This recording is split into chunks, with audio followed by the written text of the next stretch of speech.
नमस्कार दोस्तों, ये वीडियो जो है यूपीपीएससी एपीएस के बारे में 328 पोस्टों की। आपको मालूम है कि स्किल टेस्ट हो ही गया है। अब आप रिजल्ट का वेट कर रहे हैं, उसके बाद आपका वही कंप्यूटर वाला है। देखिए, इसमें अब जो कुछ चीज़ें पता चली हैं कि अभी क्या है, कुछ जो मतलब टीचर हैं वो क्या कर रहे हैं, रेट लगाने के चक्कर में विद्यार्थियों से कह रहे हैं ठीक है रेट ना लगाइए। अब उसके दो तीन कारण मैं बता रहा हूँ जिससे आपको लगेगा नहीं सही है। देखिए, रेट वो लोग लगा रहे हैं जो मतलब जहाँ पे आपका स्किल टेस्ट था वो नहीं पहुँच पाए हैं।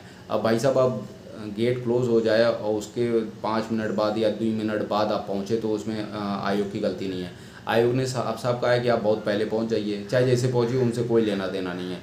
और कभी भी आयोग अहित और अहित की बात ही नहीं होती है। वो एग्ज़ाम कैंसिल हो जाए अलग की बात है, लेकिन अगर विद्यार्थी लेट हो जा रहा है तो आयोग अपने ऊपर नहीं लेता है। तो ये तो आप निकाल दीजिए कि इस बिहाफ पे आप रेट लगाएं तो बिल्कुल अलग बात है। अब आता है कि मतलब रेट दूसरा ये कि कुछ लोगों का एग्ज़ाम ख़राब हो गया था, स्किल टेस्ट ख़राब हो गया था। कुछ लोग का मतलब कीबोर्ड नहीं काम कर रहा था, कुछ लोग को वॉइस की प्रॉब्लम थी, कुछ लोग कहीं ना कहीं मतलब सुनाई नहीं पड़ा या किसी ना किसी बिहाफ पे उनको दिक्कत हुई है।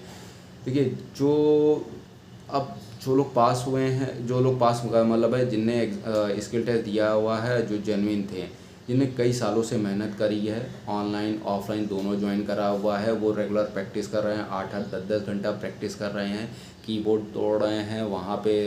ऑनलाइन के सारे बैचेज जो भी टीचर जिनको थोड़ा बहुत भी मतलब जो भी टीचर हैं उनने लिया है, फिर ऑफलाइन भी वो जा रहे हैं। वो बच्चे आपसे कई गुना आगे हैं। आपने क्या करा है कि जो फर्स्ट टाइम सेलेक्टेड है, फर्स्ट टाइम जो ने तैयारी करी है, या 1 साल या 2 साल ही हुआ है, वो एक साल वाला बंदा हो सकता हो निकल जाए, लेकिन मेरे अकॉर्डिंग तो नहीं हो पाएगा, पॉसिबल नहीं है।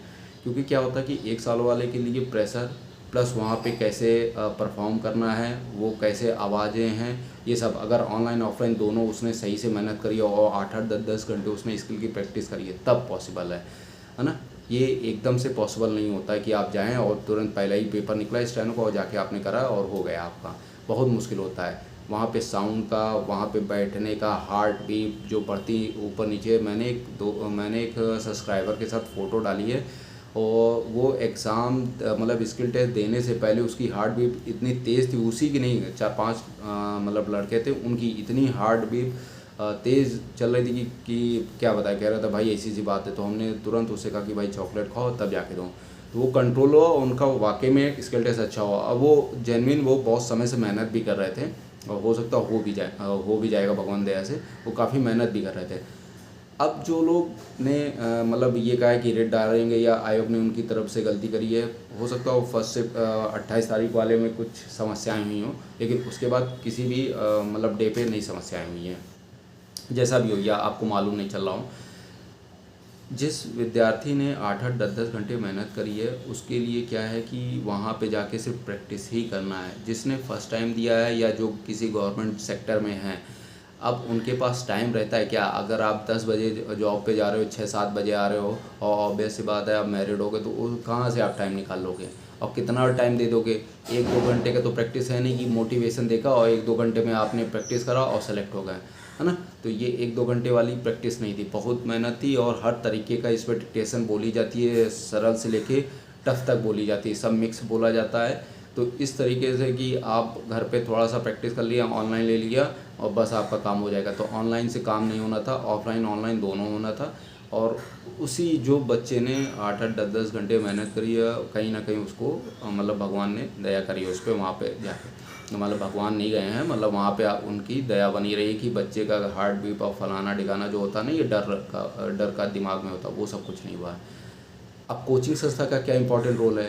वो क्या है कि वो सोच रहे हैं कि थोड़ा सा भर्ती बढ़े। देखिए, ये भर्ती बहुत ख़तरनाक है, 10-10 साल पे कंप्लीट करा नहीं पा रही हैं। कम से कम ये जो 328 पोस्ट है, इस पे ये आप ना करिए। जिनका नहीं हुआ वो किसी और एग्ज़ाम में देखें। होना ना होना सब आप छोड़ दीजिए। अगर थोड़ा सा भी आपको नहीं, मतलब ये है कि अगर नहीं हुआ है तो आप दूसरे में देख लीजिए, आपका एग्ज़ाम ख़राब हुआ, दूसरा देख लीजिए, दूसरी अपॉर्चुनिटी पड़ी है, इससे अच्छी अपॉर्चुनिटी मिल जाएगी। लेकिन आप अपने चक्कर में, अपने स्वार्थ के चक्कर में किसी दूसरे बच्चे का भविष्य मत खराब करिए, या रिट दायर करिए या कुछ करिए। आयोग अगर सही काम कर रहा होगा तो आपकी 1% नहीं सुनने वाला है किसी भी तरीके से, चाहे आप रिटायर करिए चाहे उल्टा खड़ा हो जाइए। और कोचिंग इंस्टीट्यूट का क्या रोल है वो मैं नहीं बता सकता हूँ, लेकिन इतना जानता हूँ कि एक भाई साहब थे जिनका एपीएस में सिलेक्शन नहीं हुआ है, और भाई साहब ने 8 से 10 काफ़ी 10-15 लाख रुपए कमाया भी है। और वहाँ गया तो मुझे पता भी चला है, ठीक, कि मैं ये कर दूंगा, मैं वो कर दूंगा। और ऐसे टीचर जो आपके बारे में नहीं अच्छा सोच सकते हैं, तो मतलब जब वो आयोग और आपके बारे में इतने, तो कैसे वो जो लड़के सेलेक्ट हैं उनके बारे में सही सोचेंगे, ठीक है। तो ऐसे लोग से दूरी बनाए रहिए। बाकी आप अपना अगर नहीं हुआ है तो दूसरे एग्ज़ाम में मेहनत करिए। इस एग्ज़ाम में रिट दायर करने का कोई मतलब नहीं है, और किसी भी अध्यापक के बहकावे में मत आइए, ठीक है दोस्तों। बाकी कोई इश्यूज़ होगा इससे रिलेटेड तो वो मैं अपडेट करता ही रहूँगा, और कोई बात है तो आप मैसेज करके पूछ सकते हैं।